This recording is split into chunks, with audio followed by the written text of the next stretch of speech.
அருகே நேற்றிரவு ரேஷன் கடை மற்றும் பள்ளி சமையல் அறையை சூறையாடிய 5 காட்டு யானைகளால் அப்பகுதியில் பரபரப்பு ஏற்பட்டுள்ளது. நீலகிரி மாவட்டத்தில் சமவெளி பகுதிகளில் இருந்து காட்டு யானைகள் உணவு மற்றும் தண்ணீர் தேடி ஊருக்குள் வருவது வழக்கம். இந்நிலையில் கெத்தை பகுதியில் இருந்து 5 காட்டு யானைகள் நேற்றிரவு குன்னூர் அருகே உள்ள கொலகம்மை பகுதிக்கு வந்தடைந்து ரேஷன் கடையினுள் புகுந்து அரிசி உள்ளிட்ட பொருட்களை சூறையாடியுள்ளது. இதன் பின்பு கிரேக்மோர் எஸ்டேட் பகுதியில் உள்ள பள்ளியின் சமையல் அறையை உடைத்து பருப்பு மற்றும் பொருட்களை சூறையாடியுள்ளது. இத்தகவலை அறிந்த குன்னூர் வனத்துறையினர் வனச்சரகர் ரவீந்திரநாத் உத்தரவின்படி ரோந்து வாகனம் மூலம் அப்பகுதிக்கு வந்தடைந்த காட்டு யானைகளை வனப்பகுதிக்குள் விரட்டும் பணியில் ஈடுபட்டுள்ளனர். இதனையடுத்து ஊர் பகுதியில் புகுந்து அட்டகாசம் செய்யும் யானைகளை கண்டு பொதுமக்கள் அச்சமடைந்த நிலையில் யானையினை காட்டுக்குள் விரட்ட அப்பகுதி பொதுமக்கள் கோரிக்கை வைத்துள்ளனர். இதனால் நேற்றிரவு அப்பகுதியில் பரபரப்பு நிலவியது.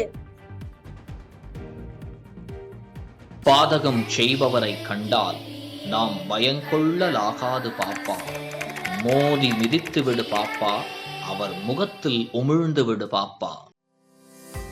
அண்மை செய்திகளை உடனுக்குடன் தெரிந்து கொள்ள இணைந்திருங்கள் இயம்நாடு தொலைக்காட்சியுடன்.